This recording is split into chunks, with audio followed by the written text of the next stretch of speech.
সম্পদ, খ্যাতি, লোভ, এগুলো নিয়েই তারা সব সময় চিন্তা করে। এর বাইরে তারা আর কিছুই ভাবতে পারে না। তারা আল্লাহর সামনে কিভাবে দাঁড়াবে সেটা নিয়ে তাদের কোনো চিন্তা নেই। কি দুঃখজনক ব্যাপার। যে ব্যক্তি আল্লাহর আয়াত সম্পর্কে জানে যে তাদের লক্ষ্য আরো উঁচু হওয়া দরকার, কিন্তু তারা শুধুই এই দুনিয়া নিয়ে চিন্তা করে। আখলাদা ইলাল আরদ। আর এই রূপক আয়াতটি আল্লাহ শেষ করেছেন এইভাবে যে ফামাসালুহু, কিভাবে ওই ব্যক্তিকে বর্ণনা করা যায়, সেই ব্যক্তি যে কিনা সাপের মতো ব্যবহার করছে। তাই এখন আল্লাহ এর থেকেও খারাপ একটি উদাহরণ দিচ্ছেন। উনি বলছেন ফামাসালুহু কামাসালিল কলব, তার উদাহরণ হচ্ছে একটি কুকুরের মতো। এটাই যথেষ্ট অপমানজনক। কারণ কুকুর হচ্ছে এমন একটা প্রাণী, হ্যাঁ এটা বিশ্বস্ত, কিন্তু আল্লাহ আসলে কথা বলছেন এমন একটি ছন্নছাড়া কুকুরের। এটা আমরা দেখব আয়াতের ভাষা থেকে। এই যে কুকুরটি যার বর্ণনা আল্লাহ দিচ্ছেন, আপনারা জানেন কোরআনে আমরা বিভিন্ন মানুষের উদাহরণ পাই যাদেরকে কোনো প্রাণীর সাথে তুলনা করা হয়েছে। যেমন ইসরায়েলরা, যারা তাদের উপর বর্ণিত কিতাবের মর্যাদা দিতে পারেনি, তাদের উদাহরণ সেই গাধা যে পুস্তক বহন করে চলে, কিন্তু এখানে বর্ণিত ব্যক্তি তার থেকেও খারাপ। তার তুলনা করা হয়েছে কুকুরের সাথে। আল্লাহ বলছেন ইন তাহমিল আলাইহি ইয়ালহাস, তুমি যদি এই কুকুরের উপর কোনো বোঝা চাপাও, কোনো বোঝা বেঁধে দেওয়া হয় এবং তারপর সেই বোঝা বহন করতে দেওয়া হয়, কুকুরটিকে কোনো বোঝা বহনের কাজ দেওয়া হয়, তখন সে জোরে জোরে হাঁপাতে থাকে। সেই বোঝা বহন করতে দেওয়া হয়, তখন সে জোরে জোরে হাঁপাতে থাকে। এমন ধরনের হাঁপানো যাতে শব্দ হয় এবং জিহ্বা বের হয়ে জোরে জোরে নিঃশ্বাস নিতে থাকে। এইভাবে কুকুর এটাই করে। কোনো প্রাণী যখন তার জিহ্বা বের করে দিয়ে নিঃশ্বাস নিতে থাকে, তার অর্থ হলো সে ক্লান্ত। আল্লাহ তাআলা খুবই নিখুঁত ভাষায় ব্যবহার করেছেন চিত্রটি আমাদের সামনে তুলে ধরতে, যে তোমরা যদি এর উপর বোঝা চাপাও তাহলে সে হাঁপানো শুরু করে। ওয়া ইন তাতরুহু, আর যদি একে এমনিতেও রেখে দাও, ইয়ালহাস, তখনও সে তার জিহ্বা বের করে হাঁপাবে। এর অর্থ কি? এর সাথে আমার, আপনার অথবা সেই ব্যক্তি যে আল্লাহর পথ প্রাপ্ত তার সম্পর্ক কি? যে আল্লাহ তাআলা এমন একটি অদ্ভুত তুলনা করেছেন। একটি কুকুর, সে অনেক কাজ করলেও হাঁপায়, আবার না করলেও হাঁপায়। অনেক কাজ করলেও হাঁপায়, না করলেও হাঁপায়। এই হাঁপানোর ব্যাপারটি, এটা আসলে যে কোনো সৃষ্টির জন্য স্বাভাবিক কোনো ব্যাপার নয়। যে কোনো প্রাণী হোক, মানুষ হোক, কখনোই হাঁপায় না যদি স্বাভাবিক প্রক্রিয়া ব্যাহত হয়। উত্তেজিত হলে, বিরক্ত হলে, অসন্তুষ্ট হলে, পিপাসা পেলে, এটা এমন কারো চিত্র যে অতৃপ্ত, অপূর্ণ। আমাদের উলামারা এই হামিল শব্দটির ব্যবহার নিয়ে বিশদ আলোচনা করেছেন, যার অর্থ হলো কারো উপর বোঝা চাপানো। আর এটা কোরআনে ওহী নাজিল করা বোঝাতে ব্যবহৃত হয়েছে। এখন এই লোকটি হয়ে গেছে কুকুরের মতো। সে ধর্ম সম্পর্কে কিছু শুনলেই বিরক্ত হয়ে যায়। এই ব্যক্তি কিন্তু সেই ব্যক্তি যে দিন সম্পর্কে জানত, সে ধার্মিকও ছিল, কিন্তু যখনই সে এর থেকে দূরে সরে যাওয়া শুরু করলো, তারপর যখন ইসলামে কোনটা সঠিক কোনটা ভুল এই সম্পর্কে কিছু শুনে, মনে মনে সে এটা আর পছন্দ করে না, সেটাতে বিরক্ত হয়। তারা নামাজ পড়ে কোনো শান্তি পায় না, মুসলিমদের কোনো জমায়েতে সে অস্বস্তি বোধ করে, কোনো কিছু জানতে সে বিরক্ত হয়। তাই তারা মুসলিম সঙ্গ থেকে দূরে সরতে থাকে এবং তার অন্ধকার জগতের সঙ্গী বেছে নেয়। বাজে ধরনের পরিবেশে তারা মিশতে শুরু করে, কিন্তু সেখানে গিয়েও তারা অস্বস্তিতে ভুগতে থাকে। তারা ভাবে যে ইসলামিক পরিবেশ ছেড়ে সেই পরিবেশে গিয়ে তারা কিছুটা শান্তি পাবে, কিন্তু আসলে তারা শান্তি পায় না। আবার কোনো কোনো উলামার মতে এটা তাদের অতৃপ্ত দুনিয়াবি কামনা বোঝাচ্ছে। যখন তারা দুনিয়া নিয়ে ব্যস্ত হয়ে পড়ে, তখন আল্লাহ তাআলা দুনিয়ার জন্য তাদের তৃষ্ণা আরও বাড়িয়ে দেন। শয়তানও তাদের পিছনে পড়ে, কারণ শয়তানকে তারাই পেছনে পড়তে সুযোগ দিয়েছিল। এখন যেটা হয়েছে, শয়তান তাদেরকে খালি ভোগের পর ভোগ করতে বলছে, যদিও তাদের হয়তো ভোগের আর প্রয়োজন নেই। এর মানে কি? এর মানে হচ্ছে এমন কেউ যে হয়তো টাকা পয়সা কামানোতে আসক্ত হয়ে পড়ে, কামনা বাসনা চরিতার্থ করার ধান্দায় থাকে, অতি ভোজনে আসক্ত হয়ে পড়ে, বা এরকম কিছুতে। তারা খাবার কথা চিন্তা করে যখন তারা ক্ষুধার্ত থাকে, আবার যখন থাকে না তখনও তারা খাবারের কথাই চিন্তা করে। তারা হয়তো দুপুরের খাবার খাচ্ছে আর তখন চিন্তা করছে রাতের খাবারে কি খাবে। তারা জিনিসপত্র কেনাকাটা নিয়ে অতিরিক্ত মগ্ন থাকে। হয়তো তারা দেনার ভারে ডুবে আছে, তখনও ভাবতে থাকে আমার ক্রেডিট কার্ড দিয়ে কি কি কেনা যায় আর কি পাওয়া যায়। এভাবে মানুষ মানসিক অসুস্থতায় ভুগতে থাকে এবং কোনোভাবেই নিজেকে প্রতিহত করতে পারে না। যেভাবে একটি কুকুরও নিজের হাঁপানো বন্ধ করতে পারে না, কারণ থাকুক আর না থাকুক, প্রয়োজন থাকুক আর না থাকুক, হাঁপাতে থাকে। আর এই অস্বস্তিকর রূপকের আলোচনাটা যখন শেষ হতে শুরু করলো, আল্লাহ আযজা ওয়া জাল্লা বলছেন, যালিকা মাসালুল কওম আল্লাযীনা কাযযাবু বিআয়াতিনা। এটা হচ্ছে সেই ধরনের লোকেদের উদাহরণ যারা আমার আয়াতকে মিথ্যা প্রতিপন্ন করেছে। আল্লাযীনা কাযযাবু বিআয়াতিনা, এই অংশটুকু কোরআনে সবসময় অবিশ্বাসীদের জন্য ব্যবহার করা হয়েছে, বিশ্বাসীদের জন্য নয়। আর এই আয়াতে দেখা যাচ্ছে আয়াত শুরু হয়েছিল এমন কারো কথা দিয়ে যে কিনা বিশ্বাসী ছিল, আর এখন এসে বলা হয়েছে যখন সেই ব্যক্তি এই পর্যায়ে এসে যায় তখন আল্লাহর দৃষ্টিতে সে অবিশ্বাসীদেরই সমতুল্য। তাহলে কি লাভ হলো? আমাদেরকে আল্লাহর আয়াত দেওয়া হয়েছে যেন আমরা মানুষ হিসাবে বাঁচতে পারি, কোনো জন্তু হিসেবে নয়। এমন কেউ না যে প্রবৃত্তির বশে সব কিছু করে। যদি আমরা তা না করতে পারি তাহলে অন্য কারোর সাথে এই ব্যক্তির কি পার্থক্য রইল? খালি বাহ্যিকভাবে এমন ভাব ধরা যে আল্লাহর কিতাবের প্রতি তার অনেক ভালোবাসা রয়েছে, কিন্তু ভিতরে এর প্রতি কোনো টান বোধ না করা। আল্লাযীনা কাযযাবু বিআয়াতিনা, আল্লাহ যেভাবে আয়াত শেষ করেছেন সেটা দেখে আমি একেবারে বাকরুদ্ধ। ফাকসুসিল কসাস লাআল্লাহুম ইয়াতাফাক্কারুন, তাদেরকে বিবিধ কাহিনী বলুন যেন তারা চিন্তা করতে পারে। এইভাবে আয়াতটি শেষ হয়েছে, তাদেরকে বিবিধ কাহিনী বলুন। আল কাসাস বহুবচন, এর মানে হচ্ছে এই যে ঘটনাটি শুধু একটি মাত্র ঘটনা নয়, বারবার এই ঘটনা চলতেই থাকবে। আমাদের চারপাশে এমন অনেক লোক থাকবে যারা হয়তো একসময় ধার্মিক ছিল কিন্তু একসময় সে নাই হয়ে গেছে। গোপনে ধর্ম মেনে না চলে উপরে উপরে দেখানোর মানে হলো প্রকৃতপক্ষেই ধর্ম অস্বীকার করা। এরকম কাহিনী আমাদের চারপাশে অহরহ ঘটবে, তাই তাদেরকে নিয়ে ভাবতে হবে। লাআল্লাহুম ইয়াতাফাক্কারুন, যেন তারা গভীরভাবে ভাবতে পারে। আর এটাও ভাবতে হবে যে আমি নিজেও কি সে একই রাস্তায় যাচ্ছি কিনা। এই আয়াতটি ভালোভাবে বুঝতে হলে আমাদেরকে আরো দুইটি বিষয় জেনে নিতে হবে। প্রথমটি হচ্ছে ইবাদা। আমি এই ব্যাপারে খুব সংক্ষেপে বলবো, কেননা এই সম্পর্কে অন্যান্য জায়গায় অনেকবার বলেছি। এখানে সংক্ষেপে আগেরগুলোই মনে করিয়ে দিচ্ছি। ইবাদতের ভেতরের বিষয়গুলো বুঝতে হলে আমাদেরকে যেই ধারণাগুলো পরিষ্কার রাখতে হবে, ইবনে তাইমিয়া এই ব্যাপারে 5টি বিষয়ের কথা উল্লেখ করেছেন। আমি মনে করি এটি একটি চমৎকার সংজ্ঞা। আল্লাহর বান্দা হতে হলে, আল্লাহর গোলাম হতে হলে আপনাকে 5টি শর্ত পূরণ করতে হবে আল্লাহর দাসত্ব কবুল করতে। এতাআত, দাসত্ব পুরোপুরি মেনে নিতে হবে। যদি এমন হয় যে আপনাকে আল্লাহর দাসত্ব মেনে নিতে হচ্ছে সাথে অন্য কোনো কিছুর দাসত্ব মেনে নিতে হচ্ছে, তাহলে আল্লাহর দাসত্ব আপনাকে প্রথমে কবুল করতে হবে। আপনি আল্লাহর সৃষ্ট কোনো কিছুর কথা মেনে নিতে পারবেন যদি আপনি একই সাথে আল্লাহর দাসত্ব মেনে নেন। অন্যভাবে বললে, আপনি যদি আল্লাহর কোনো সৃষ্টির কথা মেনে নেন কিন্তু একই সময় আল্লাহর অবাধ্যতা করেন, তাহলে আপনি আর আল্লাহর বান্দা হিসেবে গণ্য হবেন না, কারণ আপনি ইতোমধ্যে শিরক করে ফেলেছেন। লা তাআতা লিমাখলুকিন ফি মাসিয়াতিল খালক, স্রষ্টার অবাধ্যতা হয় এমন কোন ক্ষেত্রে সৃষ্টির আনুগত্য করা হয় না, এটা হতে পারে না। গোলাম হিসাবে এটা করা যাবে না। তো প্রথম বিষয়টি হচ্ছে ইতাআত। দ্বিতীয় বিষয়টি হচ্ছে ভালোবাসা, হুব। আমাদের অন্য সকল কিছু থেকে বেশি আল্লাহকে ভালোবাসতে হবে। ওয়াল্লাযীনা আমানু আশাদ্দু হুব্বাল লিল্লাহ, যারা বিশ্বাস করে তারা আল্লাহর ভালোবাসায় দৃঢ়। একই সূরাতে আল্লাহ বলেন, ওয়ামিনান নাসি মান ইয়াত্তাখিযু মিন দুনিল্লাহি আনদাদা ওয়া ইউহিব্বুনাহুম কাহুব্বুল্লাহ, মানুষের মধ্যে এমন রয়েছে যারা আল্লাহর সমকক্ষ দাঁড় করায়। তারা তাদের এমন ভাবে ভালোবাসে যেভাবে আল্লাহকে ভালোবাসে, কিন্তু যারা বিশ্বাস করে তারা আল্লাহর ভালোবাসায় দৃঢ় থাকে। অন্যভাবে বললে, আমাদের ভালোবাসা আছে আমাদের পিতামাতার প্রতি, ভাই বন্ধু, সন্তান সন্ততি, জীবন সঙ্গী, ধন সম্পদ ইত্যাদি সকল কিছুর প্রতি, কিন্তু এগুলো কোনোটাই আল্লাহর ভালোবাসার ঊর্ধ্বে নয়। সকল ভালোবাসাই থাকে আল্লাহর প্রতি ভালোবাসার অধীন। আর আল্লাহকে ভালোবাসার পর আসে তার বার্তাবাহকের প্রতি ভালোবাসা, সাল্লাল্লাহু আলাইহি ওয়াসাল্লাম। দ্বিতীয় বিষয়টি ছিল ভালোবাসা। তো এখন পর্যন্ত আমরা দুইটি বিষয় নিয়ে আলোচনা করেছি, দাসত্ব স্বীকার ও ভালোবাসার প্রকাশ। তৃতীয়টি হচ্ছে তাওয়াক্কুল, সৃষ্টিকর্তার উপর আমাদের ভরসা রাখতে হবে। নিজেকে যখন আমি তার দাস হিসেবে স্বীকার করে নিয়েছি এবং তাকে যখন স্রষ্টা হিসেবে কবুল করে নিয়েছি, তখন তিনি যাই আদেশ নির্দেশ আমার প্রতি করুক না কেন, ভরসা রাখতে হবে যে সে সকলগুলো অবশ্যই আমার জন্য উত্তম। যে অবস্থাতেই তিনি আমাকে নিপতিত করুন না কেন, তার উপর ভরসা রাখতে হবে। ভরসা রাখতে হবে যে যদি আমি তার কথা মেনে নেই, তাহলে তার কোনো আদেশ আর আমার জন্য যত কঠিন হোক না কেন, সেটাই উত্তম পন্থা। ইউরিদুল্লাহু আন ইউখাফফিফা আনকুম, আল্লাহ তোমাদের জীবন সহজ করতে চান, তোমাদের বোঝা হালকা করতে চান। আমরা ভাবি যে আল্লাহর কথা মেনে নিলে জীবন কঠিন হবে, আর তার অবাধ্য হলে জীবন সহজ হয়। আমাদের অনেক সময় এমন হয় যে আমরা চিন্তা করি, আহা, সবকিছুই শুধু হারাম, এত কঠিন, ইসলাম খুবই কঠিন। আল্লাহ বলছেন, না, আমি আসলে তোমাদের ইসলাম দিয়েছি যাতে তোমাদের জীবন সহজ হয়। আর আমাদের অবশ্যই বিশ্বাস করতে হবে যে এটা সত্য। আল্লাহর উপর আমাদের ভরসা রাখতে হবে, তাওয়াক্কুল থাকতে হবে। তো আমাদের হলো দাসত্ব, ভালোবাসা এবং ভরসা। চতুর্থ বিষয়টি হচ্ছে আন্তরিকতা বা অকৃত্রিমতা। যখন আমরা কোনো কিছু করি, বিশেষ করে সেটা যদি ইবাদতের বিষয় হয়, আমাদের সেটা শুধুমাত্র আল্লাহর জন্যই করতে হবে। আপনি আল্লাহর সাথে অন্য কোনো বিষয় একত্র করতে পারবেন না।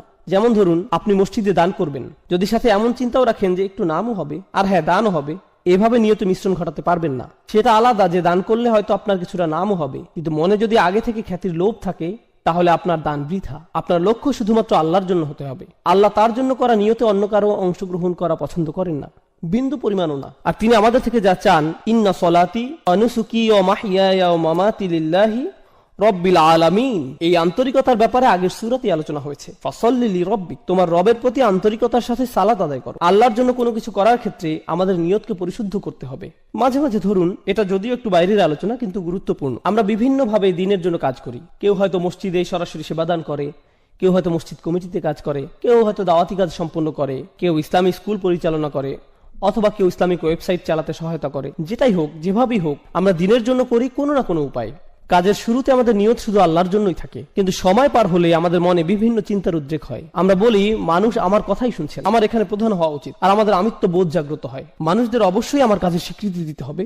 এখন তো কেউ আমার প্রশংসাই করছে না, লোকজন আমার মতের মূল্যায়নই করছে না, আর এতদিন যা কিছু করেছি কিছুই আমলে নিচ্ছে না। এখন বলুন, আমাদের এই কাজ আল্লাহর জন্য নাকি মানুষের স্বীকৃতির জন্য? আর এভাবে আমাদের মনে যা ঘটে সেগুলো কেউই তেমন ভাবে লক্ষ্য করে না, অথচ সময়ের সাথে এভাবেই নিয়ত পরিবর্তিত হতে থাকে। আপনি সততার সাথে আল্লাহর জন্য শুরু করেন হয়তো, কিন্তু সময়ের সাথে আন্তরিকতায় ভাটা পড়ে। আমাদের অবশ্যই ইখলাস বজায় রাখতে হবে, সেই আন্তরিকতা ধরে রাখতে হবে। এখন সর্বশেষ ও সর্বাধিক গুরুত্বপূর্ণ বিষয়টি, যা ইবাদতের সাথে জড়িত, আমরা ইতিমধ্যে 4টি বিষয় নিয়ে আলোচনা করেছি, পঞ্চম বিষয়টি বাকি আছে। সহজ ভাষায় আমি এটাকে বলি দাসত্বের শর্ত। লক্ষ্য করবেন, যখন আপনি কোনো চাকরিতে যোগদান করেন, আপনার কোম্পানি ও আপনার মধ্যে একটা চুক্তি সম্পন্ন হয়।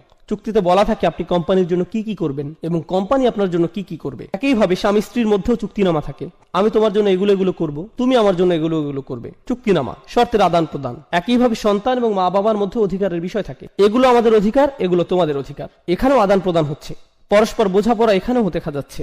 যে কোনো রাষ্ট্র বা সরকারের সাথে সেখানকার জনগণের একই ধরনের বোঝাপড়া হয়। তোমরা এই পরিমাণ কর দিবে, এই এই আইন কানুনগুলো মেনে চলবে, বিনিময়ে আমরা তোমাদের এই এই সেবা দিয়ে যাব। স্পষ্ট বিনিময়। সাধারণত এই ধরনের বিনিময়গুলো কিছু আপোষ মীমাংসা বা বোঝাপড়ার মাধ্যমে হয়, অর্থাৎ দুই পক্ষই এগিয়ে আসে, আলাপ আলোচনা করে, শেষে আপোষের মাধ্যমে সমঝোতা হয়। কিন্তু যখন আমরা আল্লাহর বান্দা, তখন এই ধরনের শর্ত বা সমঝোতা কি করে ঘটবে? এগুলো কি আলোচনা বা আপোষ মীমাংসার মাধ্যমে হবে?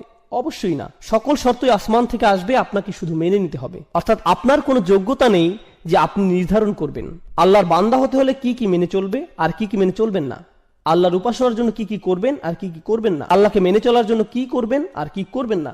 আপনি নিজে কখনোই নিজের জন্য এগুলো নির্ধারণ করতে পারেন না। এই ব্যাপারে সকল শর্ত, সকল কর্তৃত্ব শুধুই আল্লাহর। আর শুধুমাত্র এভাবেই আপনি আল্লাহর বান্দা হতে পারেন যে এসব শর্তে, এই চুক্তিতে আপনার সামান্যতম অংশও নেই। সকল শর্তই আল্লাহর, কর্তৃত্ব শুধুই আল্লাহর। এবার আসুন, কাফিররাও আল্লাহকে ডাকে, তারাও তাওয়াফ করে, সিজদাও করে, আল্লাহর নাম তারাও ভালোভাবেই স্মরণ করে, প্রায় সবকিছুই করে। কিন্তু সেই শর্তগুলো, সেই চুক্তিনামা, তারা যেটাকে আল্লাহর দাসত্ব বলে, যেটাকে তারা আল্লাহতে বিশ্বাস বলে, সেই বিশ্বাস, দাসত্বের চুক্তিনামা তারা নিজেরাই বানিয়ে নেয়। কিন্তু আল্লাহ বলছেন, তোমরা যদি নিজেদের মন মতো এই শর্তসমূহ বানিয়ে নাও, সেটা গ্রহণযোগ্য না। এগুলো শুধু তখনই গ্রহণ করা হবে যদি তা কেবল আমার পক্ষ থেকেই আসে। আর সেই শর্তসমূহ যা তার থেকে আসে, সেগুলো মূলত তাই যা নবী রাসূলগণ নিয়ে আসেন। তাই এসব শর্তাবলী, এগুলো খুবই গুরুত্বপূর্ণ। আপনাকে একদিন কেউ বলল, জানো, আমি সৃষ্টিকর্তাকে খুবই ভালোবাসি, আমি প্রায়ই তার উপাসনা করি, প্রার্থনা করি। আসলে আপনি করেন না। আপনি করেন না, কেননা আপনি যদি সৃষ্টিকর্তার প্রার্থনা করেন নিজের মন মতো করে, তাহলে কিভাবে আপনি তার গোলাম হবেন? যখন আপনি সৃষ্টিকর্তার প্রার্থনা করবেন এমন ভাবে, ঠিক যেমন ভাবে তিনি আপনার নিকট আশা করেন, এটাকে সৃষ্টিকর্তার সঠিক উপাসনা বলা যায়। শর্তগুলোর সংজ্ঞা কেবল আল্লাহর পক্ষ থেকেই আসতে পারে। আল্লাহতে বিশ্বাসের অর্থ আসলে কি কি? আল্লাহকে মেনে চলার অর্থ কি? আল্লাহর ইবাদত করার অর্থটাই বাকি। এটি হলো প্রাথমিক আলোচনা।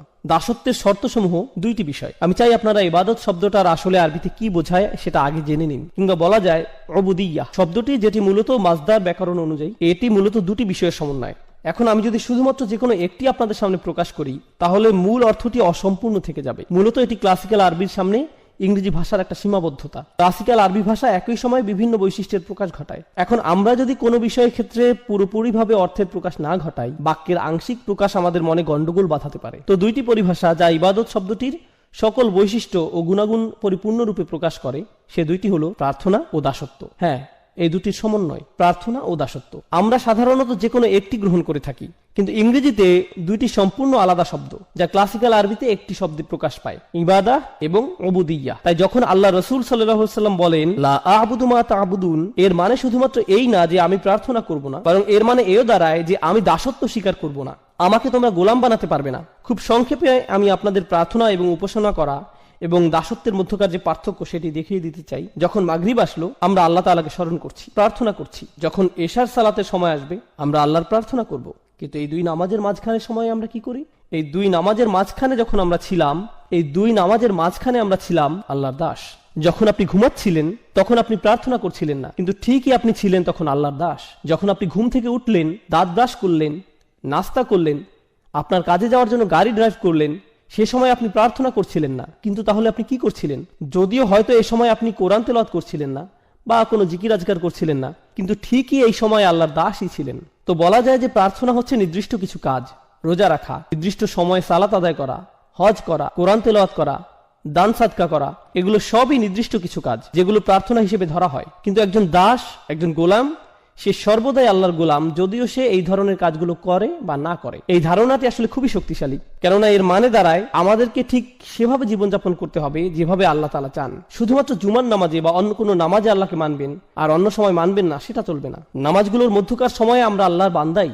হাফিজু আলা সলাওয়াত ওয়াস সালাতুল উস্তা। আলেমদের মধ্যে অনেকে বলেন এখানে সলাতুল উস্তা বলতে নামাজগুলোর মধ্যকার সময়ের কথা বলা হয়েছে। এই সময়ে আল্লাহর সাথে আমাদের কানেক্ট থাকতে হবে, এই সময়ে আল্লাহর সাথে আমাদের সম্পর্ক থাকতে হবে, আমাদের আল্লাহর প্রার্থনা করতে হবে, একই সাথে আল্লাহর দাসত্ব মেনে নিতে হবে। এখন আমরা হয়তো অনেকেই আল্লাহর প্রার্থনা ঠিকভাবেই করি, কিন্তু দাসত্বের ক্ষেত্রে, যেমন হয়তো আপনি আসরে নামাজ পড়েছেন, কিন্তু এখন ভাবছেন সময় তো আছে, একটু মুভি দেখা যায়, মাগরিব চলে আসলো, হ্যাঁ মাগরিবের নামাজেও চলে আসছেন, কিন্তু এভাবে আপনি শুধু প্রার্থনা করছেন, দাসত্বের শর্তে টিকছেন না, আল্লাহর বান্দা হতে পারছেন না। কার হয়তো একটি মদের দোকান আছে, কিন্তু সে 5 ওয়াক্ত নামাজ পড়ছে মসজিদে গিয়ে। তো এখান থেকে সহজে বোঝা যায় যে সে আল্লাহর প্রার্থনা সঠিকভাবে করছে, কিন্তু আল্লাহকে মানছে না, কোনোভাবেই সে আল্লাহর বান্দা নয়। তাই সমস্যা হয়ে যায় আমাদের এই ইংরেজি অনুবাদগুলোর কারণে। এই অনুবাদগুলো দেখে আমাদের মনে হয়, যাক অন্তত পক্ষে আল্লাহর প্রার্থনা তো সঠিকভাবে করছি, আমার কাজ তো হয়ে গেল। না না, আপনি আল্লাহর প্রার্থনা করছেন, কিন্তু আপনি আল্লাহর বান্দা নন। প্রার্থনা করা হচ্ছে একটি অংশ, দাসত্ব হচ্ছে অপর অংশ, এবং ইবাদা এই দুইটি অংশ নিয়ে গঠিত, শুধু একটিতে হবার নয়। এখন আরবদের ব্যাপারটি লক্ষ্য করুন। আরবদের দুটি সমস্যা ছিল। প্রথমটি হচ্ছে তারা আল্লাহর প্রার্থনায় বিমুখ ছিল, তবে এর চাইতে বড় সমস্যা, তারা আল্লাহর দাসত্ব মেনে নিতে রাজি ছিল না। এই সূরাটি এই দুইটি সমস্যা নিয়ে আলোচনা করছে। আমাদের এই সমস্যা দুটি স্পষ্টভাবে চিহ্নিত করে নিতে হবে। যখন তারা আল্লাহর সামনে মাথা নত করতে এবং অন্য সকল উপাস্য থেকে মুখ ফিরিয়ে নিতে অস্বীকার করে, তখন সেটা তাদের কোন সমস্যা? প্রার্থনাগত সমস্যা নাকি দাসত্বের সমস্যা? অবশ্যই এটি তাদের প্রার্থনাগত একটি সমস্যা। কিন্তু যখন তারা ইয়াতিমদের দূরে ঠেলে দেয়, যখন তারা নারী শিশুদের হত্যা করতে বিরত থাকে না, যখন তারা গরিব দুঃখীদের দিকে ফিরেও তাকায় না, যখন তারা ন্যায় বিচার থেকে নিজেদের দূরে সরিয়ে নেয়, যখন তারা বিনা অপরাধে মানুষ হত্যা করে, যখন তারা কৃতদাসদের উপর অমানবিক অত্যাচার করে, তখন তারা আসলে কিসের সাক্ষ্যদান করে? তারা মূলত আল্লাহর দাসত্বকে প্রত্যাখ্যান করে। আল্লাহর বান্দার ন্যায় জীবনযাপন তারা কোনো আগ্রহ দেখায় না। আপনি আল্লাহর বান্দা মানে আপনি আল্লাহর উপাসনা করেন এবং তার সাথে তার দাসের ন্যায় জীবনযাপন করেন, দুইটি বিষয়। এখন আয়াতটি আমরা ভালোভাবে বুঝবো। লা আ'বুদু মা তা'বুদুন, এখানে লা আ'বুদু অর্থাৎ আমি দাসত্ব করব না এবং আমি প্রার্থনা করব না, যার ইবাদত তোমরা করছো। আমাদের বুঝতে হবে এই আয়াতে আল্লাহ রসুলকে বলা হয়েছে কাফিররা কিসের প্রার্থনা করত আর তারা কার দাসত্ব করত সে ব্যাপারে কথা বলতে। তো তারা কিসের প্রার্থনা করত এবং তারা কার দাস ছিল বলে মনে করেন? তারা বিভিন্ন মূর্তির, নিজেদের বানানো মেয়েকে ঈশ্বরের উপাসনা করত এবং তারা নিজেদের লোভ লালসার দাস ছিল। দুইটি বিষয়, তারা মূর্তিগুলোর পূজা করত এবং নিজেদের শাহাওয়াত, লোভ লালসার গোলাম হয়ে গিয়েছিল, নিজের নফসের পূজারী। আল্লাহ রসুল তাদেরকে বলছেন আমি তোমাদের এসব মূর্তি প্রার্থনাকে প্রত্যাখ্যান করি এবং নিজের নফসের দাসত্বকেও অগ্রাহ্য করি। এই দুইটা বিষয়কেই আমি প্রত্যাখ্যান করলাম, আমি কখনো এগুলো মেনে নিব না। এই কাফিরদের চিন্তা ছিল অনেক দিন ধরে এই ঝামেলা চলছে, প্রায় 1 দশক হয়ে যাচ্ছে, আর তো ভালো লাগছে না ব্যাপারটা, কিছু একটা করা উচিত। মক্কার পরিবেশও কেমন থমথমে, মুসলিম আর কাফিরদের মধ্যে এই মারামারি কাটাকাটি আর সহ্য করা যায় না, চলো কিছুটা ছাড় দিয়ে দেখি। তাদের চিন্তা ছিল যে সমাজে এখন কিছুটা শান্তি ঐক্যের প্রয়োজন, এতে করে মক্কার পরিবেশ কিছুটা শিথিল হবে, আমাদের ভবিষ্যতের জন্য ভালো হবে। লা আ'বুদু, বেশিরভাগ ব্যাকরণবিদের মত অনুযায়ী এই আয়াতে মুদারিতে লা শব্দটির কারণে বর্তমানের চাইতে ভবিষ্যতের কথা এখানে অধিক বোঝানো হয়েছে। অর্থাৎ রাসূলুল্লাহ বলছেন তোমরা আশা করে কোনো লাভ নেই, আমি কখনোই তোমাদের আশা অনুযায়ী কাজ করব না। তোমরা যদি মনে করো ভবিষ্যতে তোমাদের হয়তো সুযোগ আছে, সময় গেলে পরিস্থিতি পাল্টাবে, আমি কখনোই এসবের প্রার্থনা করব না। এবং তোমরা যা কিছুর উপাসনা করছো এবং দাসত্ব মেনে নিয়েছো, সেসবের দাসত্ব আমি কখনোই কবুল করব না, এমন কখনোই হবে না। তোমাদের মাথা থেকে এই চিন্তা দূর করে ফেলতে পারো। চলুন আমরা পরের আয়াতে যাই। ওয়ালা আনতুম আবিদুনা মা আ'বুদ, আর হ্যাঁ তোমরা কখনোই প্রার্থনাকারী তো ছিলে না, না তোমরা কখনো দাসত্ব স্বীকার করেছিলে। এখন আবিদুন শব্দটা একটা ইসম, অর্থাৎ এটি একটা বিশেষ্য।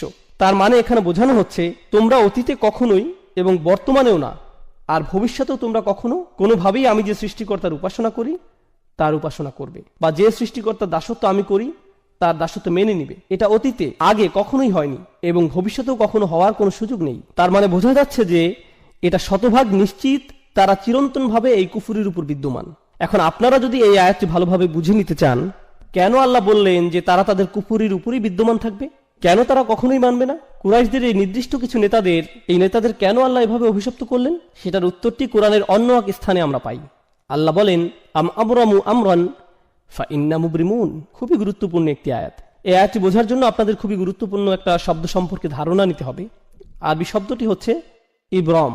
ইব্রম এই শব্দের অর্থ হয় কোন স্থাপনার জন্য দড়ি বাঁধা। আপনারা নিশ্চয়ই জানেন, আগেরকার দিনে আমাদের কাছে সিমেন্ট ছিল না, সিমেন্ট বলতে কিছুই ছিল না। তো এখন আপনার কাছে 2 টুকরো কাঠ আছে, আপনি সেগুলো কিভাবে জোড়া লাগাবেন? বেঁধে নেওয়া ছাড়া আর কোনো উপায় নেই। আপনি কোনো দুর্বল বা পাতলা কোনো দড়ি অবশ্যই নেবেন না, আপনি দ্বিগুণ মোটা করে একটি দড়ি নিতে হবে, সেটা ঘুরিয়ে পেঁচিয়ে শক্ত করে নিতে হবে। আর সেটা কেবল একবার বাঁধলেই হবে না, একের অধিক গিট দিতে হবে। অর্থাৎ প্রক্রিয়াটি প্রত্যেক ধাপেই দ্বিগুণ, দ্বিগুণ, ত্রিগুণ এভাবে করে করে পদক্ষেপ নেওয়া হচ্ছে, যাতে নিশ্চিত থাকা যায় যে দড়িটি কখনোই ছিঁড়বে না। আর আল্লাহ তাআলা এখানে এই শব্দটি ব্যবহার করছেন কাফেররা তাদের কুফরের উপর স্থির থাকতে ঠিক কতটা প্রতিজ্ঞাবদ্ধ সেটা বোঝাতে। আম আবরামু আমরন, তারা কি তাদের এই সিদ্ধান্তের ক্ষেত্রে দড়িতে গিট লাগার ন্যায় প্রতিজ্ঞাবদ্ধ হয়ে গিয়েছে? তারা কি তাদের সিদ্ধান্তে এতটাই দৃঢ় যে তারা কখনোই আর ফেরত আসতে চায় না? কেননা আপনি যদি একবার এই দড়িতে গিট লাগিয়ে দেন, তার মানে বোঝা যাচ্ছে যে আপনার ইচ্ছা আর কখনো ফেরত না আসা। বিষয়টা জুতার ফিতার ন্যায় সহজ নয় যে কিছুক্ষণ পর আপনি আবার খুলে ফেলবেন। আল্লাহ বলছেন তারা এতটাই নিশ্চিত যে তাদের কুফরির এই সিদ্ধান্তে তারা আর কখনোই ফেরত আসতে চায় না। বিষয়টি কেমন? যদি এমনই হয় ফাইন্না মুবরিমুন, তাহলে আমরাও আমাদের দড়ি বেঁধে দিচ্ছি। যদি তারা এতটাই নিশ্চিত থাকে, তাহলে আমরাও নিশ্চিত যে আমরা তাদেরকে কুফরির উপরই প্রতিষ্ঠিত রাখবো। আর দেখুন, আল্লাহ যখন তাদের দড়ির কথা উল্লেখ করছেন তখন ফিল বা ক্রিয়া ব্যবহার করছেন। আবরামু ফাইলে মাদি বা অতীতকালের ক্রিয়া। কিন্তু আল্লাহ যখন নিজের দড়ির কথা বলছেন তখন তিনি বিশেষ্যর ব্যবহার করছেন। আপনারা জানেন এমন ক্ষেত্রে ক্রিয়া এবং বিশেষ্যের মধ্যে তফাৎ কেমন হয়? ক্রিয়া ক্ষণস্থায়ী কিন্তু বিশেষ্য চিরস্থায়ী। অর্থাৎ তারা আজ যতই নিশ্চিত থাকুক যে তারা সেই দড়ির গিট খুলবেই না এবং ঈমান আনবে না, বিচার দিবসে যখন তারা নিজেদের কর্মফলের সম্মুখীন হবে, আপনারা জানেন কি হবে, তাই না? রুবামা ইয়াউদ্দুল্লাযীনা কাফারু লাউ কানু মুসলিমিন। হয়তো অবিশ্বাসীরা চাইবে সেদিন মুসলিম হতে, তারা চাইবে তাদের সেই গিট, সেই দড়ি যাতে কোনো মতে একটু খোলা হয়, কিন্তু অনেক দেরি হয়ে গেছে, অনেক সময় চলে গিয়েছে। তাই আল্লাহ বলছেন ফাইন্না মুবরিমুন, আমার বাঁধন তো চিরদিনের জন্য। বিশেষের ব্যবহার হয়েছে এখানে, অর্থাৎ সমাপ্তি ঘটে গেছে, শেষ। আর কাফিরদের ক্ষেত্রে বলা হচ্ছিল সংশয় আকারে, তারা কি আসলেই এভাবে দড়িতে গিট লাগাতে যাচ্ছে? সত্য কি? কিন্তু এখানে কোনো সংশয় নেই, এটাই সত্য। আল্লাহ বলছেন আল কাফিরুন, তাহলেই এটাই হবে। অন্যভাবে বললে তারা তাদের সিদ্ধান্ত স্থির করে ফেলেছিল, তাই আল্লাহ তাআলাও তার সিদ্ধান্ত নিয়েছেন। অবাক হওয়ার কিছু নেই। তোমরা কখনোই সেই সত্তার প্রার্থনা করনি যার প্রার্থনা আমি করেছি। মনে করো না যে আমার নবুয়তের পূর্বে তোমাদের আর আমার বিশ্বাস একই ছিল। না না না, কখনোই না। ওয়ালা আনতুম আবিদুন, তোমরা কখনোই করনি, কখনোই সঠিকভাবে প্রার্থনা করনি, আগেও কখনো করনি, ভবিষ্যতেও কখনো করবে না। যার দাসত্ব আমি এখন করছি তোমরা তা মেনে নিবে না। আবুদ এই শব্দটি রাসূলের জন্য বর্তমানকালে ব্যবহৃত হয়েছে। খুবই চমৎকার প্রয়োগ। এই শব্দটি বর্তমানকালে ব্যবহৃত হলে কি বোঝায় জানেন? তিনি তার অতীত বোঝাননি, তিনি শুধুমাত্র তার ভবিষ্যৎ নিয়ে বলেছেন। আর এটি খুবই চমৎকার কেন জানেন? কারণ তিনি কখনোই শিরক করেননি। রাসূলুল্লাহ সাল্লাল্লাহু আলাইহি ওয়াসাল্লাম কখনোই শিরক করেননি, সেটা আমরা জানি। কিন্তু সত্যিকার অর্থেই তিনি আল্লাহর বান্দা তখন হলেন যখন আল্লাহর পক্ষ থেকে তার নিকট ওহী আসা শুরু হলো। তিনি সত্য খুঁজে ফিরছিলেন, সর্বক্ষণ চিন্তায় পেরেশানিতে মগ্ন ছিলেন। ওয়াজাদাকা দাল্লান ফাহাদা, আমরা তোমাকে অন্বেষণ করতে দেখেছি এবং পথ প্রদর্শন করেছি। কিসের পথ দেখানোর কথা বলা হচ্ছে? দাসত্ব কবুলের পথ। হেদায়েত ও দাসত্ব একই পথের পথিক। ইয়াকা না'বুদু ওয়া ইয়াকা নাস্তাঈন, তারপরেই কি আসছে? ইহদিনা, অর্থাৎ হেদায়েত। তো রাসূল সাল্লাল্লাহু আলাইহি সাল্লাম বলছেন, এখন আমি সত্যিকার অর্থে দাসত্ব খুঁজে পেয়েছি। তবে তার মানে এই না যে তোমরা মনে করবে পূর্বে আমি তোমাদের ধর্মবিশ্বাসী ছিলাম। না না, সেটা কখনোই ঘটেনি। তাই তোমাদের এ ব্যাপারে বিভ্রান্ত হওয়া উচিত নয়। আর এখানে খুবই শক্তিশালী শিক্ষা যেটা পাওয়া যায় সেটা হচ্ছে, যদি তোমরা জানো যে আমি কখনোই তোমাদের বিশ্বাস গ্রহণ করব না এবং আমিও জানি যে তোমরা আমার বিশ্বাস কখনো গ্রহণ করবে না, তার মানে এখান থেকে সহজেই বোঝা যায় যে আমাদের রাস্তা ভিন্ন। তাই বলা যায় এই দুইটি আয়াত এখানে ভবিষ্যৎ নিয়ে আলোচনা করছে। হ্যাঁ, অতীতের তুলনায় এখানে ভবিষ্যতের দিকে ফোকাস করা হচ্ছে। আমি কোনো কিছু ছাড় দিব না এবং তোমরাও কোনো কিছুতেই ছাড় দিবে না বলে মনে হচ্ছে। আল্লাহর উপাসনা তোমরা করবে না এবং তার দাসত্ব তোমরা মানবে না। ওয়ালা আনা আবিদুম মা আবাদতুম। এখন আমরা অতীতে ফিরে যাচ্ছি। আগের দুইটি আয়াত ছিল ভবিষ্যতের জন্য, এখনকার দুটি আয়াত অতীতের জন্য। ওয়ালা আনা আবিদুন, আমি কোনো প্রার্থনাকারী নই, অর্থাৎ আমি কখনোই দাসত্ব স্বীকার করিনি। মা আবাদতুম, যার উপাসনা তোমরা করছো। ভেবো না যে তোমাদের প্রভুই আমার প্রভু, আর এভাবে ভেবো না যে আমার প্রভু তোমাদের প্রভু। এমনকি আমি পূর্বেও যে প্রভুর প্রার্থনা করতাম সেটাও তোমাদের প্রভু ছিল না। ওহী লাভের পূর্বেও আমি তোমাদের প্রভুর প্রার্থনা করিনি। সে সময় যেসব বিষয়ের মূল্য ছিল না আমার কাছে, তোমরা আশা করছো যে এখন নবুয়তের পরে, ওহী আগমনের পর আমি সেই বিষয়টির মূল্যায়ন করব। তোমরা চাও যে এখন আমি কিছুটা ছাড় দেই। অতীতেও যেখানে আমি কখনো শিরক করিনি, সেখানে এখন ওহী আসার পর এটা তো অসম্ভব। তো এখানে কোনো সুযোগ নেই যে আমি কিছুটা ছাড় দিই। ওয়ালা আনা আবিদুম মা আবাদতুম, যেটার উপাসনা তোমরা করছো সেটা তো আমি প্রথম থেকেই করিনি। এখন এটিকে অতীতের সাথে মিলিয়ে নিন। ওয়ালা আনতুম আবিদুনা মা আবুদ। এখন এখানে কিছু বিষয় আমাদেরকে স্পষ্ট করে নিতে হবে। পূর্বে রিপিটিশনের কথা আমরা বলেছিলাম। প্রথম ওয়ালা আনতুম আবিদুনা মা আবুদ ছিল ভবিষ্যতের জন্য, কিন্তু দ্বিতীয়বার যখন বলা হলো এটি অতীতের জন্য। একটি ছিল এক বিষয়ে ছাড় দেওয়ার জন্য এবং অপরটি অপর বিষয়ে ছাড় দেওয়ার জন্য। এই আয়াতটি পুনরায় আসার কারণ আমরা ইতিমধ্যে বুঝে নিয়েছি। তৃতীয় আরেকটি উপায় যেভাবে আয়াতটির পুনরাবৃত্তির কারণ বোঝা যায়, যখন আপনি কোথাও যান আর কারো বিরুদ্ধে শত্রুতা পোষণ করেন, আপনি তখন খুবই কঠিন ভাষা ব্যবহার করেন আর কারোর সাথে কঠোর আচরণের জন্য একই ধরনের কিছু কথা বারবার বলার প্রয়োজন হয়। ঘৃণা করি, আমি তোমাকে ঘৃণা করি, মেরে ফেলবো, আমি তোমাকে মেরে ফেলবো, একই কথা পুনরায় বলে আপনি কি বোঝাতে চাচ্ছেন? এখান থেকে আপনার রাগান্বিত অবস্থায় স্পষ্ট হয়। এখান থেকে বোঝা যায়, শুনেছো আমার কথা, বুঝেছো, আমি কোথাও যাচ্ছি না, আজ শেষ করেই ছাড়বো। এভাবে পুনঃ পুনঃ বলা এটি রাসূলের বলার ভঙ্গি। আল্লাহ রাসূলকে শিখিয়ে দিচ্ছেন যে তাদের বুঝিয়ে দাও, ভালোভাবে আলোচনা করে নাও, তারা সঠিক অর্থে যেন বুঝে নেয়। যদি তারা প্রথমবার না বুঝে তাদেরকে আবার বলো। এটি মূলত খুবই কঠিনভাবে বলার একটি মাধ্যম। ওয়ালা আনতুম আবিদুনা মা আবুদ। এখন এখানে মা শব্দটি খুবই গুরুত্বপূর্ণ। আল্লাহ এখানে বলেননি ওয়ালা আনতুম আবিদুনা মান আবুদ, আর তুমি তার উপাসনা করো না যার উপাসনা আমি করি। আয়াতে বলেননি আমি যার উপাসনা করি, বরং বলেছেন আমি যেসবের উপাসনা করি। কিন্তু মা শব্দটি আমরা জানি প্রাণীবাচক শব্দের ক্ষেত্রে ব্যবহৃত হয় না, এটি ব্যবহৃত হয় অপ্রাণীবাচক শব্দের ক্ষেত্রে। মান শব্দের ব্যবহার হয়ে থাকে প্রাণীবাচক শব্দের ক্ষেত্রে। তাই এই বর্ণনা কিছুটা বিভ্রান্তির সৃষ্টি করে। কিভাবে আমি যার উপাসনা করি বলার পরিবর্তে আমি যেসবের উপাসনা করি বলা সম্ভব? এখন আমি উপাসনা বা প্রার্থনা শব্দটি সাধারণ অর্থে ব্যবহার করছি। আপনারা এখন উপাসনা ও দাসত্ব আলাদাভাবে কোনটা কি বোঝায় জানেন, কিন্তু আমি এখানে সাধারণ অর্থে ব্যবহার করছি। আল্লাহ তার রাসূলকে আমি যার প্রার্থনা করি বলতে না বলে দুইবার আমি যেসবের প্রার্থনা করি বলতে বললেন। এখানে এই মা শব্দটি, যেটি দ্বারা আয়াতে যেসবের অর্থ করা হয়েছে, এটি আরবি ব্যাকরণ অনুযায়ী মা মাসদারিয়া হতে পারে। একভাবে চিন্তা করলে এরূপ ধরা যায়। তাহলে অর্থ হবে যে প্রার্থনা আমি করি, মা আবুদের অর্থ হয় ইবাদাতি আবুদু, অর্থাৎ আমি যেমন প্রার্থনা করি তেমন তোমরা কখনোই করবে না। মা শব্দটি দ্বারা এক হিসাবে এমনটাই বোঝাচ্ছে, যে ধরনের যে প্রকৃতির উপাসনা আমি সৃষ্টিকর্তার করি তোমরা তা কখনোই করবে না। সৃষ্টিকর্তার একজন দাস হওয়া, প্রার্থনাকারী হওয়া, এটি আমার নিকট যে অর্থ বহন করে তা তোমাদের নিকট কখনোই একই অর্থ বহন করে না। তোমাদের আর আমার চিন্তাভাবনা সম্পূর্ণ ভিন্ন। মা শব্দটির এটি একটি ব্যাখ্যা। দ্বিতীয় যে ব্যাখ্যা মা শব্দটির করা যায়, যদি এটাকে ইসমে তাজ্জুব মৌসুলা, কি অসাধারণ সৃষ্টিকর্তার উপাসনা আমি করি আর কি জঘন্য মিথ্যাচারের উপাসনা তোমরা করো। যখন মা বা কি শব্দটি আল্লাহর ক্ষেত্রে ব্যবহার করছেন, দুটি বিষয় হতে পারে। বিষয়টি সহজ করে বোঝাতে চলুন আমরা কে এবং কি এর মধ্যকার পার্থক্যটা দেখি। যখন আপনি কে দ্বারা কোনো প্রশ্ন করছেন, আপনি বিশেষ কোনো ব্যক্তির খোঁজ করছেন। আর যখন আপনি কি দ্বারা কোনো প্রশ্ন করছেন, আপনি বিশেষ কোনো গুণ বা বৈশিষ্ট্যের খোঁজ করছেন। যখন আপনি জিজ্ঞেস করেন এই ব্যক্তিটি কে, পাশের কেউ জবাব দেয় সে আব্দুল করিম, এ শরীফ ও আহমদ। কিন্তু যখন আপনি জিজ্ঞেস করেন এই ব্যক্তিটি কি, সে একজন অ্যাকাউন্টেন্ট, একজন ডাক্তার, সে একজন ভালো মানুষ ইত্যাদি। ঠিক, অর্থাৎ যখন আপনি বলছেন কে, ও হ্যাঁ অ্যাকাউন্টেন্টরা ভালো মানুষ নাও হতে পারে, আমি আসলে জানি না, যাই হোক, কে দ্বারা যখন আপনি প্রশ্ন করছেন তখন কোনো ব্যক্তিকে খুঁজছেন। আর কি দ্বারা প্রশ্ন করলে তার গুণ খোঁজা হচ্ছে, বুঝতে পারছেন নিশ্চয়ই। যখন মা দ্বারা প্রশ্ন করা হয় তখন কিসের সম্পর্কে জিজ্ঞেস করা হচ্ছে বলুন? ব্যক্তি নাকি বৈশিষ্ট্য? হ্যাঁ, অবশ্যই বৈশিষ্ট্যের ব্যাপারে। কত অসাধারণ সৃষ্টিকর্তার প্রার্থনা আমি করি, যার উপাসনা আমি করি, তিনি সত্য, তিনি সত্য স্রষ্টা, অর্থাৎ স্রষ্টার বৈশিষ্ট্যের দিকে ইঙ্গিত করা হয়েছে। আর যখন মা শব্দটি তাদের জন্য ব্যবহৃত হচ্ছে, ওয়ালা আনা আবিদু মা আবাদতুম, মা আবাদতুম, কি জঘন্য মিথ্যার অনুসরণ তোমরা করছো।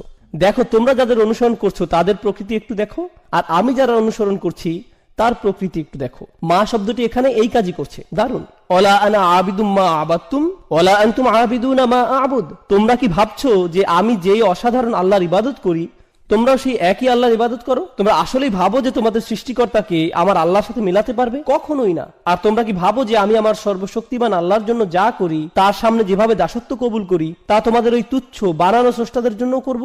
কখনোই না। আর এই বর্ণনাগুলোতে দুইটি পক্ষের ব্যবধান অসীম পর্যায়ে বৃদ্ধি করা হয়েছে মা শব্দটির ব্যবহারের মাধ্যমে। সেই মা হিয়া স্রষ্টার সেই প্রকৃতি যার প্রার্থনা আল্লাহ রসুল করেন।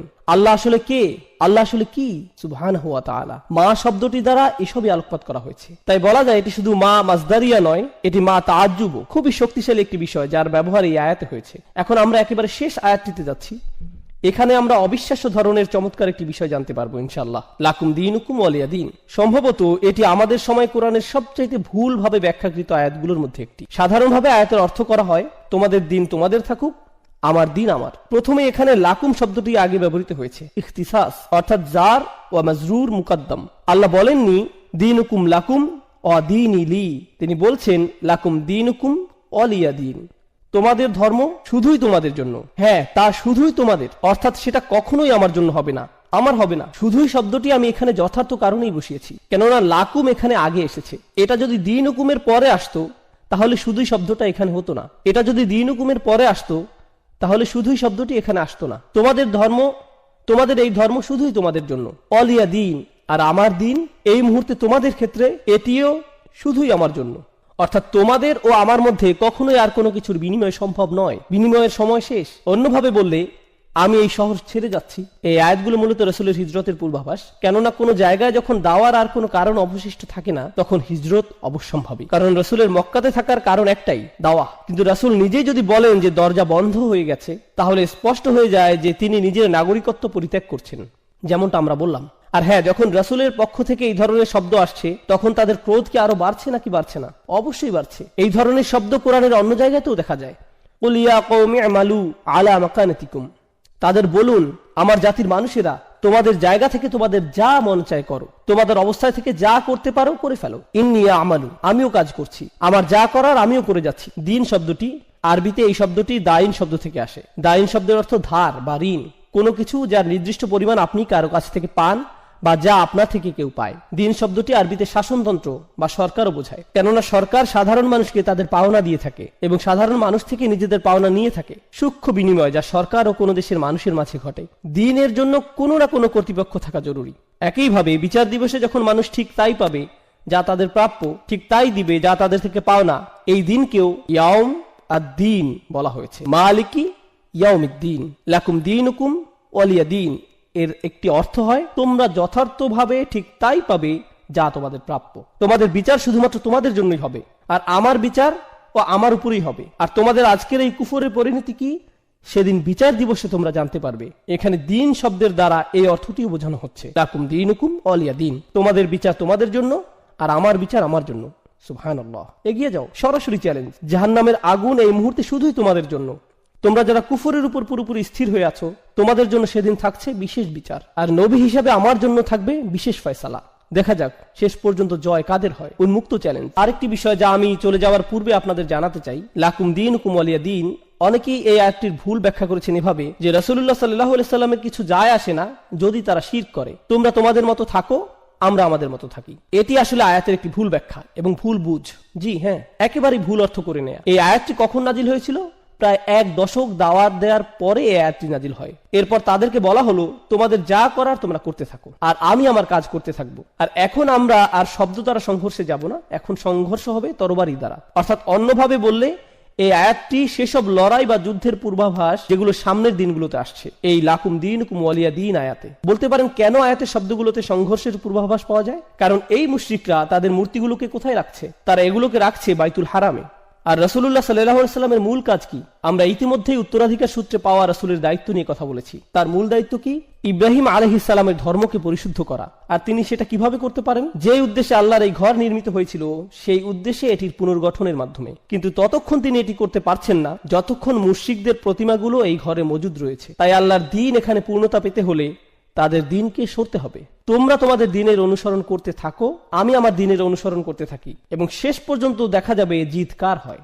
তাই আল্লাহ বলেন হুয়াল্লাযী আরসালা রাসূলাহু বিল হুদা ওয়া দীনিল হক লিইয়ুযহিরাহু আলাদ দীনি কুল্লি। তিনি তার রাসূলকে পাঠিয়েছেন, আল্লাহ তার রাসূলকে পাঠিয়েছেন হিদায়াতের সাথে এবং সেই সত্য দ্বীনের সাথে, যাতে এটি অন্য সকল যত দ্বীন আছে সেগুলোকে পরাস্ত ও নিষ্প্রভ করে দিতে পারে। দ্বীনের অন্যান্য যত রূপ সবগুলোই পরাভূত হবে। ওয়ালাউ কারিহাল মুশরিকুন, যদিও মুশরিকরা বিষয়টি ঘৃণা করে, যদিও তারা এটি অপছন্দ করে। তো তোমরা যা করার করতে থাকো, কিন্তু সেগুলো সবই বৃথা হবে। আমার দিন ইতোমধ্যে নিশ্চয়তা পেয়ে গেছে। আর হ্যাঁ, দিন শব্দটি পরবর্তী আয়াতে আরো বেশি স্পষ্ট হবে। অরাআইতান নাসা ইয়াদখুলুনা ফি দীনিল্লাহ, দিন শব্দটি আবারও আসছে। সেখানে আমরা জানতে পারবো যে সংঘাতের শুরু এই সূরাতে হয়েছিল। পরবর্তী সূরাতে দেখা যাবে কারা এতে জয়লাভ। আর এই সূরার সর্বশেষ শিক্ষা, একেবারে শেষ বক্তব্য রাখার পূর্বে অতিরিক্ত দুইটি বিষয়ে কিছু কথা বলবো ইনশাআল্লাহ তাআলা। প্রথম কথাটি হচ্ছে, আগের সূরাতে আমরা দেখতে পাই মক্কার কুরাইশরা রাসূলুল্লাহ সাল্লাল্লাহু আলাইহি সাল্লাম ও তার পরিবারের উপর একটি ব্যক্তিগত আক্রমণ করে। বাতারা মুহাম্মাদুন, এই শব্দটি দ্বারা তারা আক্রমণ শুরু করে।